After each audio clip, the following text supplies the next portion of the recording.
আচ্ছা, এখন আমরা কথা বলবো হচ্ছে লিঙ্ক লিস্ট নিয়ে। লিঙ্ক লিস্ট কি? লিঙ্ক লিস্ট হচ্ছে একটি ডেটা স্ট্রাকচার। আরও সুন্দরভাবে বলতে গেলে লিনিয়ার একটি data structure. Linear data structure হচ্ছে সেই সকল ডেটা স্ট্রাকচার যেগুলি কিনা লিনিয়ারলি বা সিকোয়েন্সিয়ালি যেখানে ডেটাগুলো আসলে থাকে। লিঙ্ক লিস্ট এমন একটি ডেটা স্ট্রাকচার যেখানে আমরা ডেটার সাথে সাথে পরবর্তী ডেটাটা কোথায় আছে সেই অ্যাড্রেসটাও আমরা রাখতে পারি স্টোর করে। সো আসলে আমরা আজকে সেটাই দেখবো আসলে কিভাবে আমরা সেটা করতে পারি। অ্যারেতে আমরা দেখেছি অ্যারের প্রত্যেকটি ইন্ডেক্সে আমরা শুধুমাত্র একটি ডেটা রাখতে পারি, আর লিঙ্ক লিস্টের ক্ষেত্রে আমরা ডেটা ও ডেটার পাশাপাশি আমরা রাখতে পারি পরবর্তী যেই নোডটা আছে সেইটার অ্যাড্রেসটা। নোড আসলে কি? নোড হচ্ছে এই যে এখানে আমরা প্রত্যেকটা ইন্ডেক্সে যেখানে আমরা ডেটা ও লিঙ্ক একত্রে রাখছি, সেই ইন্ডেক্সটাকে আমরা এই একত্রে রাখাকৃত ইন্ডেক্সটাকে আমরা বলবো হচ্ছে এক একটা নোড। তো নোডের আসলে কয়টা পার্ট থাকে? একটা নোডের আসলে কয়টা পার্ট থাকে যদি আমাদের জিজ্ঞেস করা হয়, তাহলে আমরা সহজেই বলতে পারি একটি নোডের আসলে দুইটি পার্ট থাকে। একটা হচ্ছে ডেটা আর একটা হচ্ছে পরবর্তী নোডের অ্যাড্রেসটা। এখানে বলে রাখা ভালো, আমাদের যে অ্যাড্রেসটা থাকে সেটা কিন্তু আসলে নেক্সট ডেটার অ্যাড্রেস না, সেটা হচ্ছে নেক্সট নোডের অ্যাড্রেস, যেটা কিনা আমরা এখানে দেখতে পাচ্ছি। এই লিঙ্কটা আসলে পয়েন্ট করতেছে এই নোডটাকে, শুধু এই ডেটাটাকে না, এই পুরো নোডটাকে এটা পয়েন্ট করতেছে।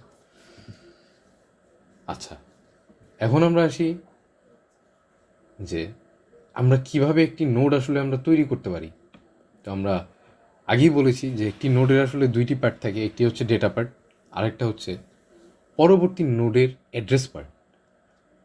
আমরা প্রোগ্রামিং ল্যাঙ্গুয়েজে বিশেষ করে সি++এ আমরা জানি যে আসলে আমরা অ্যাড্রেসকে আসলে কিভাবে মানে প্রকাশ করি। আমরা পয়েন্টার ইউজ করে, আমাদের যাদের পয়েন্টার কনসেপ্ট জানা আছে আমরা সহজেই বলতে পারি যে আমরা আসলে হচ্ছে মানে পয়েন্টার দিয়ে আসলে মানে একটি ডেটা বা যে কোনো কিছুর আসলে অ্যাড্রেসকে আমরা পয়েন্ট করতে পারি। সো আমাদের একটি নোট তৈরির ক্ষেত্রে আমাদের যে দুইটা জিনিস লাগবে,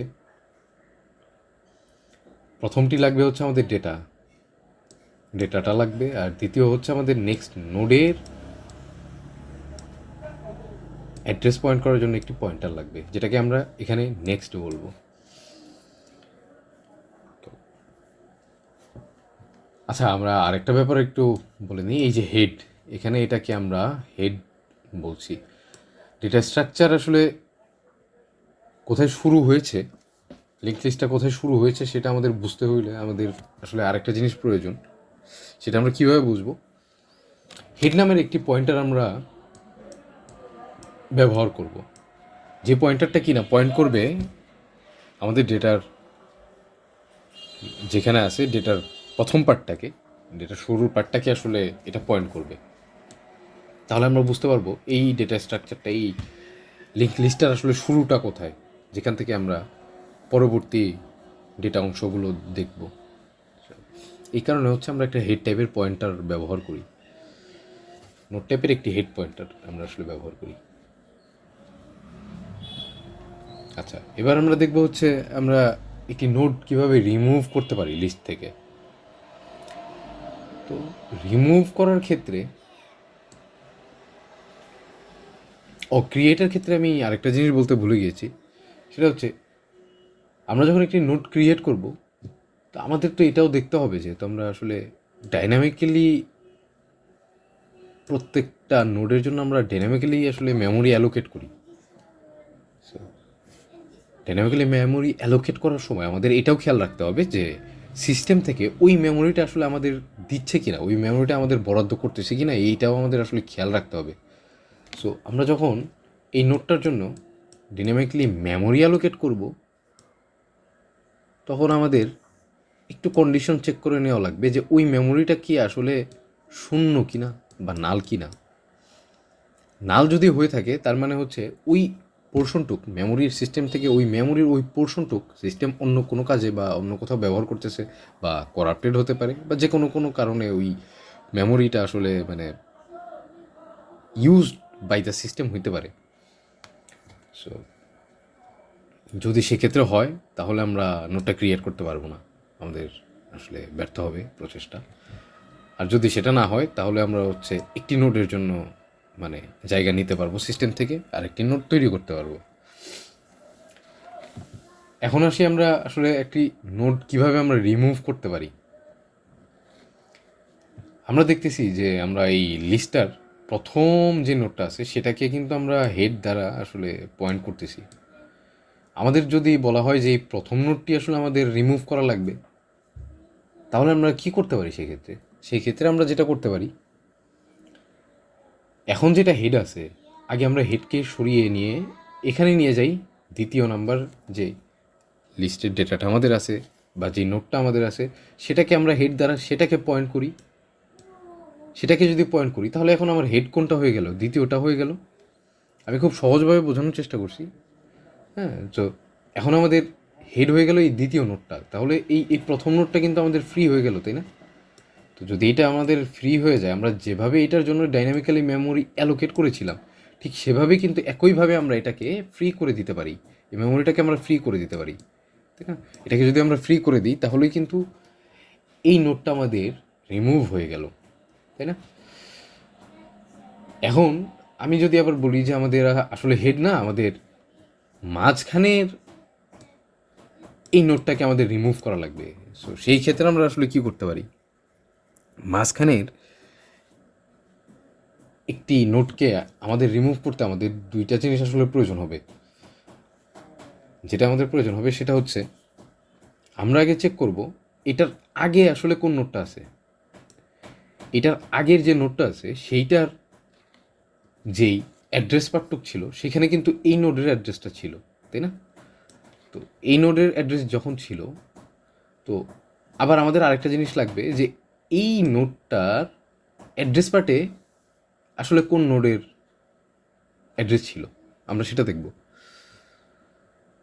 সো এই নোডটার অ্যাড্রেস পার্টে যেই নোডের অ্যাড্রেসটা ছিল সেটাকে আমরা নিয়ে যেতে পারি এই প্রথম নোডে বা হেডে বা যেটাই বলি, বা যেই নোডটাকে আমরা রিমুভ করতে চাই সেটার আগের নোডের অ্যাড্রেসে আমরা তার পরবর্তী নোডের অ্যাড্রেসটাকে আমরা নিয়ে আসতে পারি। নিয়ে আসার ফলে যেটা হবে সেটা হচ্ছে আমাদের যেই লিঙ্কটা এখানে আছে, যে অ্যাড্রেসটা এখানে আছে, সেটা কিন্তু পয়েন্ট করবে আসলে আমাদের এই পরবর্তী নোটটাকে, তাই না? তো পরবর্তী নোটটাকে যদি আসলে পয়েন্ট করে তাহলে এখন কি হচ্ছে, আমাদের এই নোটটা কিন্তু ফ্রি হয়ে গেল, তাই না? এই মাঝখানের নোটটা ফ্রি হয়ে গেল। আমি অনেক বেশি তাকাতাকি করে ফেলছি, বুঝতে হয়তো একটু অসুবিধা হতে পারে, তারপরে আমি আসলে বোঝানোর ভালো করে চেষ্টা করতেছি। হ্যাঁ, সো আমাদের এই নোটটা কিন্তু মাঝখানের নোটটা কিন্তু তাহলে এখন ফ্রি হয়ে গেল, তাই না? এই প্রথম নোটের এই অ্যাড্রেসটা কিন্তু এখন পয়েন্ট করতেছে আমাদের এই তৃতীয় নোটটাকে। সো দ্বিতীয় নোটটা কিন্তু এখন আমাদের ফ্রি। সো যেহেতু এটা এখন ফ্রি হয়ে গেল, সো মেমোরি হিপ থেকে এটাকে আমরা ডাইনামিক্যালি ফ্রি করে দিতে পারি একটা কিওয়ার্ড যেটাকে আমরা ফ্রি বলি, সেটা ইউজ করে সি বা C++ এই প্রোগ্রামিং ল্যাঙ্গুয়েজ দুটোতে আমরা কিন্তু এটাকে ফ্রি করে দিতে পারি, তাই না? এবার আসি, যদি এখন আমাকে বলা হয় যে তুমি একদম লাস্টের নোটটাকে আসলে রিমুভ করতে হবে, আমাকে যদি বলা হয় যে লাস্টের নোটটাকে রিমুভ করতে হবে, সেটা আমরা কিভাবে করব? আচ্ছা, আমরা কি জানি যে প্রত্যেকটা নোডের আসলে অ্যাড্রেস পার্টে কী থাকে, তার পরবর্তী নোডের অ্যাড্রেস, তাই না? তো আমরা যদি একটু সাধারণভাবে আমাদের বুদ্ধি খাটাই তাহলে আমরা কিন্তু চিন্তা করে দেখতে পারি যে হচ্ছে আমাদের যে লাস্ট নোটটা আছে সেইটার আসলে মানে অ্যাড্রেস পার্টে আসলে কার অ্যাড্রেস থাকবে, এটাতে কিন্তু আসলে কারোরই অ্যাড্রেস থাকবে না, তাই না? জিনিসটা কি আমরা কি বলবো, শূন্য বা হচ্ছে নাল, যেটাকে আমরা বলি প্রোগ্রামিং ল্যাঙ্গুয়েজের ভাষায়, যেটাকে আমরা আসলে নাল বলি, C++, যেটাকে আমরা নাল দ্বারা প্রকাশ করি। তো এখানে কিন্তু আসলে থাকবে সেই নালটা। তো আমরা এটা করতে পারি, একটা লজিক্যাল কন্ডিশন আসলে আমরা ব্যবহার করে বা হচ্ছে আমরা একটা লুপ ব্যবহার করে দেখতে পারি যে কোন নোডের আসলে অ্যাড্রেস পার্টে নাল আছে। যেই নোডের অ্যাড্রেস পার্টে নাল আছে তার মানে আমরা কি বুঝবো, সেই নোডটাই তো আমাদের লাস্ট নোড, তাই না? তো সেটাই যদি আসলে লাস্ট নোড হয়, আমরা তো লাস্ট নোড তো আসলে পেয়েই গেলাম। তো লাস্ট নোড যদি আমরা পাই তাহলে এখন আমরা কি করতে পারি, এই নোটটাকেও কিন্তু আমরা এখন আলটিমেটলি ফ্রি করে দিতে পারি, তাই না? খুব সহজ কিন্তু ব্যাপারটা, তাই না? আমি কি বোঝাতে পেরেছি? আমার মনে হয় আমি বোঝাতে পেরেছি। খুবই সহজ একটা ব্যাপার। আমরা একটু মানে দেখি এটার ইমপ্লিমেন্টেশনটা আসলে কিভাবে হতে পারে, আমরা সেটাও একটু দেখি।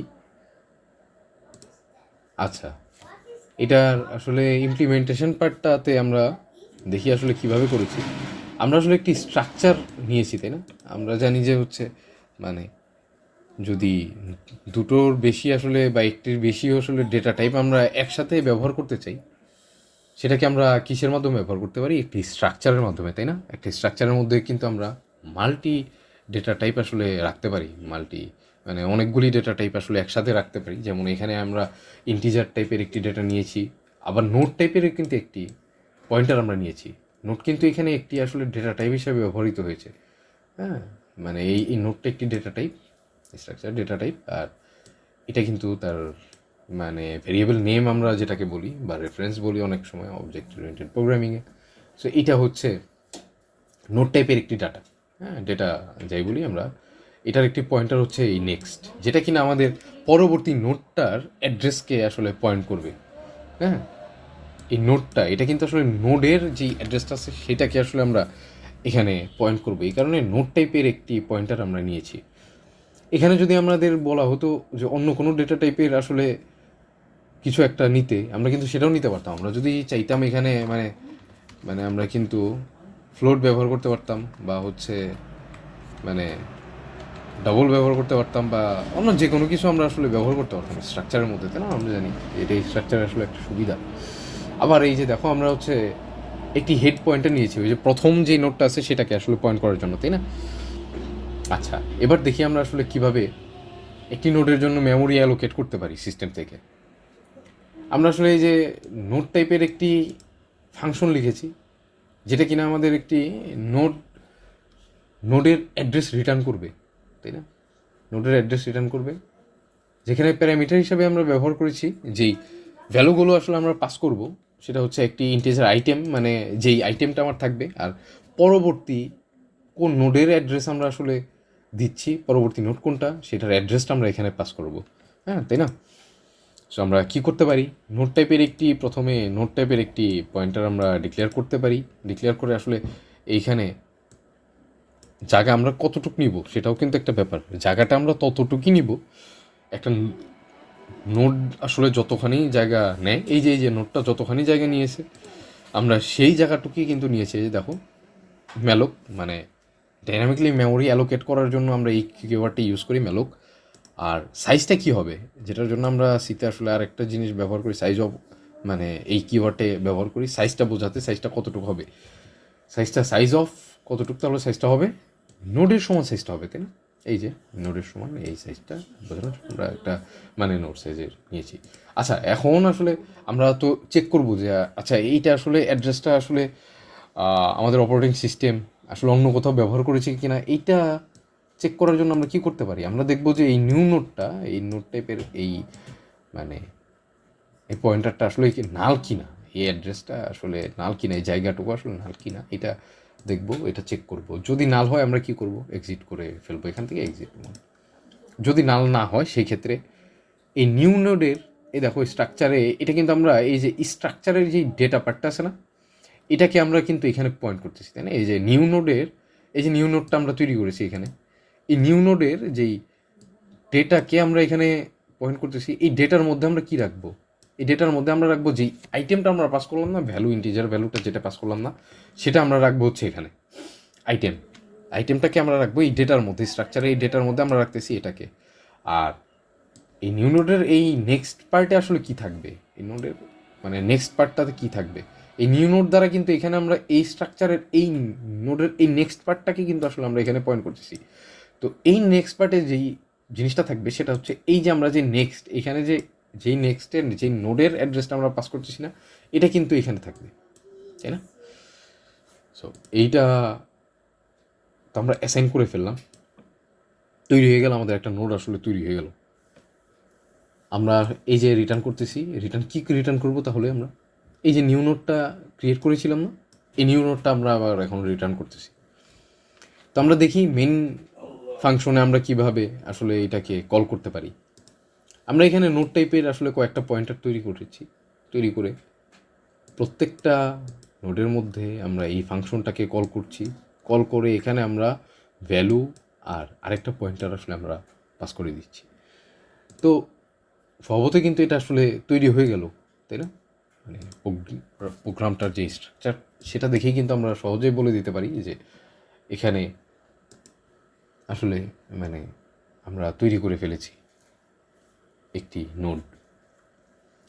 তো এই যে আমরা 3টা নোড তৈরি করলাম, এটা নিয়ে কিন্তু আমাদের একটা লিঙ্ক লিস্ট তৈরি হয়ে গেল, তাই না? যেখানে কিনা প্রত্যেকটা লিস্টেড আইটেমের সাথে আমাদের একটা লিস্টেড আইটেম এটা কানেক্টেড, পারস্পরিক আসলে একটার সাথে আরেকটা লিঙ্ক আছে। এই কারণে কিন্তু এই ডেটা স্ট্রাকচারকে আমরা বলছি আসলে লিঙ্ক লিস্ট। তো চলো দেখি আমরা আসলে যদি এটাকে রান করি তাহলে আমাদের কি দেখায়। রান করে দেখতে পাচ্ছি। আচ্ছা, এখানে দেখছি আমরা এই যে ফার্স্ট নোড ডেটা ইজ 10। হ্যাঁ, ডেটা ইজ 10। আমি এখানে ডেটা হিসেবে 10 পাস করেছি। Data is 10। এটার অ্যাড্রেস আইডি কত? 16। যেহেতু আমরা এটা কি ইন্টিজার ভ্যালু হিসাবে অ্যাড্রেসটাকে আসলে প্রিন্ট করেছি, এটাকে এই কারণে 16 দেখাচ্ছে। হয়তো যদি এটাকে আমরা হেক্সাডেসিমেল বা অন্য যে কোনোভাবে আসলে প্রিন্ট করতে চাই আমরা সেটাও করতে পারবো, তো তখন আবার অন্য কিছু দেখাবে। সেকেন্ড নোডে কিন্তু আমরা ডেটা হিসাবে পাস করেছি 20K। তো এখানে কিন্তু 20 আমাদের প্রিন্ট হয়ে গেছে।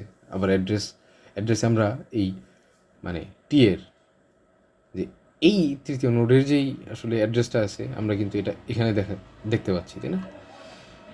থার্ড এবং লাস্ট নোডে আমরা যদি চলে যাই তাহলে সেখানে কিন্তু আমরা ডেটা হিসাবে পাস করেছি 30, ভ্যালুটা 30। আর হচ্ছে এটার অ্যাড্রেসটা কি? এটার অ্যাড্রেসটা কিন্তু নাল, কারণ এটার পরবর্তীতে আর কোনো নোড নেই। তো এই কারণে এটার অ্যাড্রেসটা হচ্ছে নাল। তো এখানে কিন্তু দেখাচ্ছে নাল, এই যে দেখো 0 দেখাচ্ছে, তাই না? তো আমরা খুব সহজেই একটি লিঙ্ক লিস্ট তৈরি করে ফেললাম, যেখানে আমরা 3টি নোড আসলে তৈরি করেছি এবং এটাকে আমরা প্রিন্ট করেছি।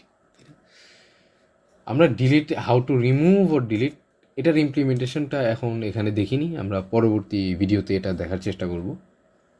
আর তখন আমরা আসলে ডাবল লিঙ্ক লিস্ট কীভাবে তৈরি করতে হয়, সার্কুলার লিঙ্ক লিস্ট কীভাবে তৈরি করতে হয়, লিঙ্ক লিস্টের কিন্তু কয়েকটা টাইপ আছে। হ্যাঁ, আমরা যেটা নিয়ে কেবল আলোচনা করলাম সেটাকে বলা হয় হচ্ছে সিঙ্গলি লিঙ্ক লিস্ট। হ্যাঁ, সিঙ্গলি লিঙ্ক লিস্ট বলা হয় এটাকে। আর এছাড়াও রয়েছে আমাদের ডাবল লিঙ্ক লিস্ট ও সার্কুলার লিঙ্ক লিস্ট। আমরা পরবর্তী ভিডিওগুলিতে আসলে সেগুলো নিয়ে কথা বলার চেষ্টা করব। ধন্যবাদ। হ্যাঁ।